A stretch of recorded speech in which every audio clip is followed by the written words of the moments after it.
Título de la lección: La salvación y el tiempo del fin. Nuestro texto inicial se encuentra en Primera de Juan, capítulo 4, verso 10. En esto consiste el amor, no en que nosotros hayamos amado a Dios, sino que Él nos amó a nosotros primero, y envió a su Hijo en propiciación por nuestros pecados.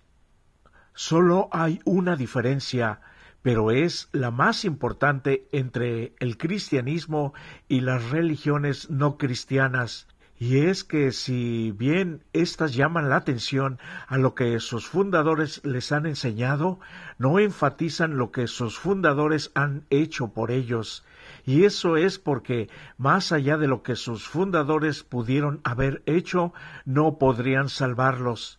Todo lo que estos líderes pudieron hacer por sus seguidores fue tratar de enseñar de manera equivocada a salvarse a sí mismos, algo que es a todas luces imposible. En contraste, los cristianos enfatizan no solo lo que Jesús enseñó, sino también lo que hizo, porque lo que Cristo hizo provee el único medio por el que somos salvos. La encarnación de Cristo, su muerte en la cruz, su resurrección y su ministerio en el cielo solamente son algunos de los actos por medio de los cuales somos salvos gracias a Jesús. Indudablemente no hay nada de bueno en nosotros mismos. Si ustedes reúnen todo lo bueno, santo, noble y amable que dice tener el hombre, y luego lo presentan ante los ángeles de Dios como si desempeñara una parte en la salvación del alma humana o como un mérito, la propuesta sería rechazada como una traición. No mucho antes de la cruz, Jesús habló con su círculo más íntimo, sus discípulos, sobre el modo en que las personas pueden ir al Padre a través de él. Fue allí cuando Felipe le dijo: «Señor, muéstranos al Padre y nos basta». ¿Cómo le respondió Jesús a Felipe? Esta respuesta, ¿qué nos muestra acerca del Padre y qué conceptos erróneos sobre Dios deberíamos despejar? Algunos dicen que el Dios del Antiguo Testamento es un Dios de justicia en comparación con el del Nuevo Testamento, que está lleno de misericordia, gracia y perdón. Hacen entre los dos una distinción que no es válida. Es el mismo Dios, con los mismos rasgos, tanto en el Antiguo Testamento como en el Nuevo. Una de las razones por las que Cristo vino a este mundo fue para revelar la verdad acerca de Dios el Padre. A lo largo de los siglos se habían generalizado ideas equivocadas acerca de Él y de su carácter, no solo entre los paganos, sino también entre la nación escogida por Dios. Por causa de una falsa interpretación debía romperse el poder engañoso de Satanás. Dios no cambia, es igual de misericordioso en ambos testamentos. La Biblia declara: Dios es amor, y Dios no cambia. Jesucristo es el mismo ayer y hoy y por los siglos. Recuerda también que fue el Dios del Antiguo Testamento el que fue colgado en la cruz. Este Dios también es lento para la ira, es fiel, compasivo y misericordioso, y está lleno de amor. Tiene un amor infalible y se deleita en sus seguidores. Dios planea darle prosperidad y esperanza a la gente. Esto y mucho más es Dios el Padre. Piensa en el hecho de que Jesús representa a Dios el Padre. Esta es una verdad tan maravillosa y esperanzadora, especialmente para aquellos que, a veces, podrían tener miedo de Dios. Por eso necesitan saberlo a través de ti y de mí, que ya le conocemos. El pecado separó a la raza humana de Dios. Un profundo abismo se abrió entre ellos, y a menos que ese abismo se cerrara, la humanidad estaría condenada a la destrucción eterna. Se necesitaba algo totalmente increíble para resolver el problema del pecado y reunir a la humanidad pecadora con un Dios justo y santo, algo así como un puente, pero un puente muy especial. Se requería que alguien eterno como Dios y alguien tan divino como Dios mismo se convirtiese en un ser humano y en esa humanidad se ofreciese como sacrificio por nuestros pecados. Si leemos en Juan capítulo 1 versos 1 al 3 y 14 y Filipenses capítulo 2 versos 5 al 8, nosotros podemos ver que Cristo era eterno y no dependía de nadie ni de nada para su existencia. Él es Dios, no la mera apariencia exterior de Dios, sino Dios mismo. Su naturaleza esencial era divina y eterna. Jesús retuvo esa divinidad, pero se convirtió en un ser humano para guardar la ley en carne humana y morir como sustituto de quienes han violado la ley, que somos todos nosotros los seres humanos. Cristo se hizo humano, sin ninguna ventaja sobre los demás seres humanos. Fue obediente y guardó la ley de Dios sin usar su poder divino velado, sino confiando en el mismo poder divino y externo disponible para cualquier otro ser humano. Jesús es completamente Dios y completamente humano ahora. Esto significa que Él sostiene todas las cosas con la palabra de su poder. Era el mismo que fue hallado como un niño acostado en el pesebre. Significa que el que es antes de todas las cosas y todas las cosas por él subsisten, es el mismo que como niño humano crecía en sabiduría y en estatura. Esto significa que aquel sin quien nada de lo que ha sido hecho fue hecho, Jesús, es el mismo al que mataron colgándolo en un madero. Todo esto nos revela el amor de Cristo por nosotros, que tengamos tantas razones para regocijarnos y ser agradecidos con Dios Padre, Dios Hijo y también Dios Espíritu Santo, la Santísima Trinidad. Todas son razones poderosas para tener fe incondicional en nuestro Creador. El Espíritu Santo ha sido incomprendido casi tanto como el Padre. Algunos teólogos creen que el Espíritu es el amor entre el Padre y el Hijo. En otras palabras, que el Espíritu es como una fuerza, como un mero afecto entre el Padre y el Hijo. Esto lo reduce a una relación entre dos miembros de la deidad y niega que Él sea un miembro de ella por sí mismo. Esta es una enorme equivocación. Las Escrituras revelan su personalidad. Los cristianos se bautizan en el nombre, junto con los del Padre y del Hijo, con el del Espíritu Santo. El Espíritu glorifica a Cristo y convence a la gente. Se le puede entristecer. Es el Consolador. Es abogado, defensor y consejero, enseña, intercede y santifica. Cristo dijo que el Espíritu guía al pueblo a toda verdad. En síntesis, el Espíritu Santo es Dios mismo, como lo son el Padre y el Hijo. Juntos, estas tres personalidades son Dios. No esperes entenderlo totalmente, solo créelo. La Biblia lo revela abundantemente.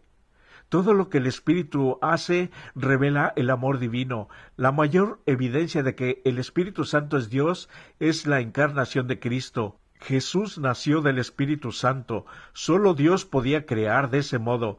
La encarnación de Cristo es un misterio para los humanos. El Espíritu Santo pudo realizar dos milagros opuestos para Cristo. Primero, trajo al Cristo omnipresente al seno de María. El mismo Cristo que ascendió físicamente al cielo con cuerpo humano, confinado dentro de ese cuerpo.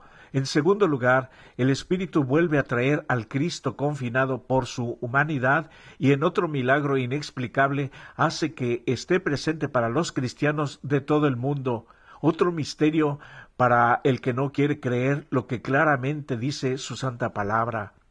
Lo que debe quedar claro es que el Espíritu Santo junto con el Padre y el Hijo están trabajando en nuestro favor. La divinidad se conmovió de piedad por la humanidad y el Padre, el Hijo y el Espíritu Santo se dieron a sí mismos a la obra de formar un plan de redención. El Padre, el Hijo y el Espíritu Santo nos aman de igual modo y trabajan con el fin de salvarnos para el reino eterno de Dios.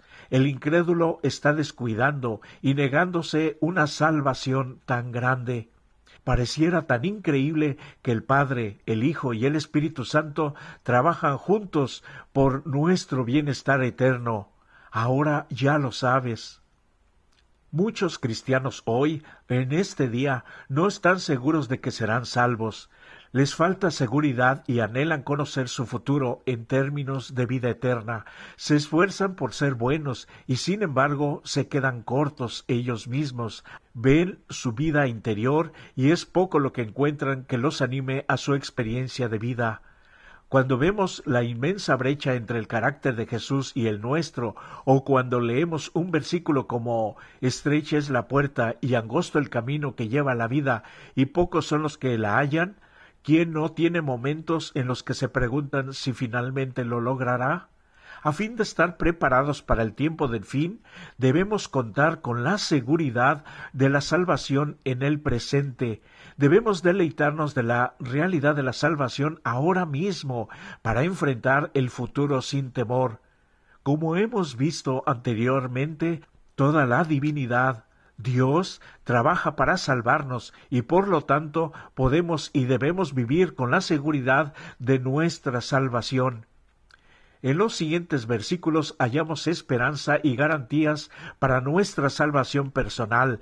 De veras Dios lo está haciendo por ti hasta el final de tus días. Salmo 91, versos 15 y 16, Joel capítulo 2, versos 31 y 32, Juan capítulo 10, verso 28, Romanos capítulo 10, versos 9 al 13 y Primera de Juan capítulo 5, versos 11 al 13. Se nos llama e incluso se nos ordena llevar una vida santa, pero esta vida es el resultado de haber sido salvados por Cristo, no el medio para lograr esa salvación. Aunque debemos ser fieles incluso hasta la muerte, siempre debemos depender del don divino como nuestra única esperanza de salvación. El pueblo de Dios será hallado fiel y obediente en los últimos días, una fidelidad y una obediencia que surgen de la seguridad de lo que Cristo ya ha hecho por cada uno. Si conoces y amas a alguien de veras, le serás fiel hasta la muerte. Esto aplica a Dios, a tu familia y a tus amigos verdaderos. Cuando leemos Apocalipsis capítulo 14, versos 6 y 7, ¿a qué se refiere cuando menciona el Evangelio eterno? El Evangelio eterno no es una iglesia, no es una denominación. El Evangelio se le denomina eterno porque siempre existió en la mente de Dios. Esta es otra evidencia de que Dios no cambia. Un Dios inmutable tiene un Evangelio inmutable. Este Evangelio eterno les da seguridad a todos los que estén dispuestos a aceptarlo. El Evangelio revela el amor inmutable de Dios y es este mensaje el que necesita llegar a todo el mundo, ya sea que lo acepten o de plano lo rechacen. Todos deben tener una oportunidad para escucharlo y necesitan hacerlo, por lo que Dios ha llamado a su pueblo, a ti y a mí, para difundirlo. Todo cristiano verdadero, todos serán anunciantes de este Evangelio eterno. Según nos eligió para su salvación, significa que Dios eligió a todos, sí, a ti y a mí, pero la elección final es del que responde de veras a ese llamado, y estos son realmente los elegidos. Nosotros fuimos elegidos por Dios, pero nosotros también fuimos elegidos por nuestra propia decisión para que fuésemos santos y sin mancha delante de Dios, en amor, habiéndonos predestinado para ser adoptados como hijos suyos por medio de Jesucristo, según el puro afecto de su voluntad. Desde antes de ser creados, en algún momento de la eternidad, fuiste tú elegido, cuando todavía estabas en el pensamiento de Dios y aún no existías. Tal es el Evangelio eterno, las buenas noticias que nos llegan desde la eternidad para hacértelo saber en tu mejor momento, que es ahora. Ojalá seas de los elegidos por tu respuesta de aceptación a haber sido elegido por el amor divino. Incluso antes de la creación de este mundo, el plan de Dios era que tuviésemos salvación solamente en Él. Todo apunta claramente a su gracia, a su regalo de vida, y muestra que nuestra salvación no proviene de algo que podamos hacer ni de ningún mérito que tengamos como criaturas, sino como un acto que surge enteramente del propio carácter amante de Dios. Otra vez, ¿de qué modo podría la salvación provenir de algo que pudiésemos hacer si fuésemos escogidos para ser salvos en Él incluso antes de existir? Está en nosotros elegir si la aceptamos o la rechazamos. No hay otro camino. Nadie va a estar neutral en el día del juicio. ¿Y cómo se manifiesta esta decisión en la vida de los escogidos? Siendo santos y sin mancha delante de Él en amor, y el poder para lograrlo también lo provee Dios cuando nos comprometemos de por vida con Él, porque para esto también fuimos elegidos tú y yo. Somos llamados a difundir el Evangelio eterno al mundo como parte del mensaje del tiempo del fin antes del regreso de Cristo. Es por eso que debemos conocer y experimentar la realidad del Evangelio eterno en nuestras vidas antes de poder compartirla con los demás. ¿Te das cuenta que todo es por tu propio beneficio? Si nuestra situación es tal que no tenemos deseos de compartir lo que sabemos, es porque aún no lo hemos saboreado, no lo hemos experimentado en nuestra propia vida. Por favor, medita en esto y actúa. Podemos tener seguridad de la salvación, pero no debemos ser presuntuosos al respecto. ¿Existe tal cosa como una falsa seguridad de la salvación? Por supuesto que sí. Jesús lo advirtió al decir, no todo el que me dice Señor, Señor, entrará en el reino de los cielos, sino el que hace la voluntad de mi Padre que está en los cielos. Muchos me dirán en aquel día, Señor, Señor, ¿no profetizamos en tu nombre? Y en tu nombre echamos fuera demonios, y en tu nombre hicimos muchos milagros. Y entonces les declararé, nunca os conocí, apartaos de mí, hacedores de maldad. Esta gente cometió dos errores fatales. Primero, a pesar de las grandes cosas que había hecho en nombre del Señor, no hizo la voluntad del Señor, que era obedecer sus preciosos mandamientos eternos. Jesús no dijo, apartaos de mí, ustedes que no están sin pecado, o que no están sin culpa, o que no son perfectos. Al contrario, los describió como hacedores de maldad, una traducción de amonian o sin ley. En segundo lugar, observa el énfasis que hacen de sus propias obras estas personas que serán rechazadas en lo que ellos han logrado. ¿No hicimos esto en tu nombre? ¿O no hicimos aquello en tu nombre? ¿O no hicimos esto otro y todo en tu nombre también? Por favor, ¿cuán lejos de Cristo deben estar estas personas para llamar la atención sobre sus propias obras en un intento por justificarse delante de Dios? Las únicas obras que nos salvarán son las de Jesucristo, que son acreditadas a nosotros por una fe total en Él, en Jesús, en Dios. Aquí está nuestra seguridad, no en nosotros mismos ni en nuestras obras, sino solo en lo que Cristo ha hecho ya por nosotros. ¿Quieres seguridad? Descansa solo en los méritos de la justicia de Cristo y tendrás toda la seguridad que necesitas.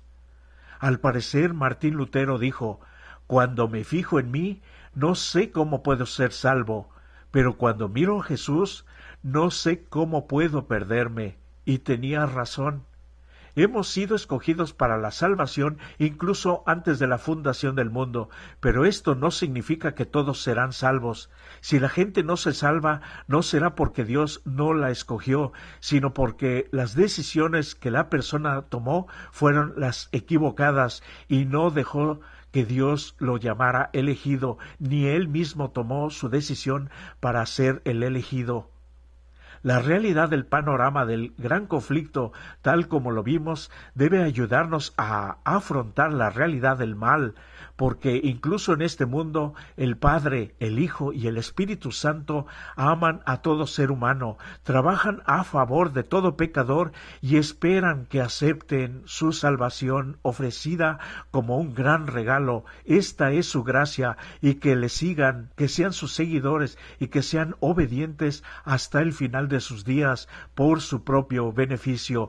Por eso hoy es un nuevo día de oportunidad de ir a Dios, así como estamos, no importa nuestra situación, y arreglar nuestras cuentas con Él y estar en paz con Dios y vivir la vida que realmente vale la pena vivir. Sí, una vida con Jesús, el Padre y el Espíritu Santo, nuestros compañeros desde que nacimos hasta nuestro día final.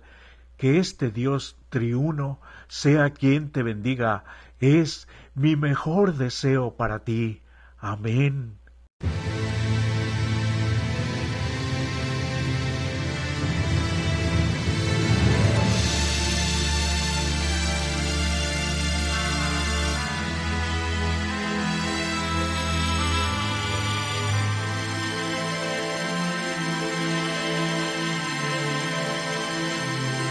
Míranos, Señor, desde el cielo, desde el lugar santo y real. ¿Dónde estás tú? Abba, Padre, eres nuestro Dios, libertador, conquistador de nuestra paz. Digno eres tú de exaltación. Cuando vendrás, cuando abrirás el cielo azul para mirar tu majestad,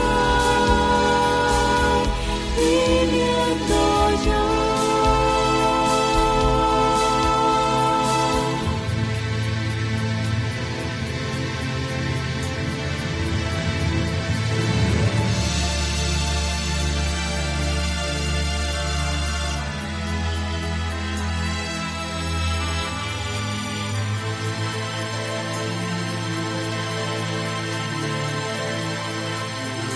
Tú aceptarás al que confía en ti, no olvidarás, defenderás, tu amor darás,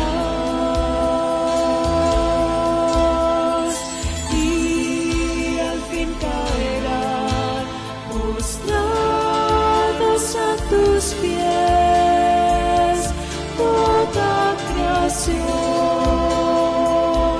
que te negó, te vindicarán.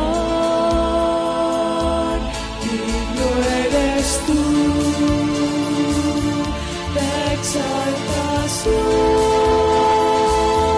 Cuando vendrás, cuando abrirás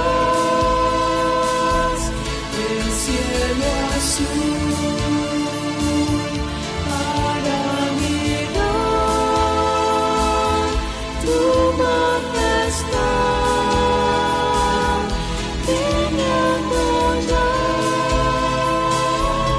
Digno eres tú, Señor, de exaltación, de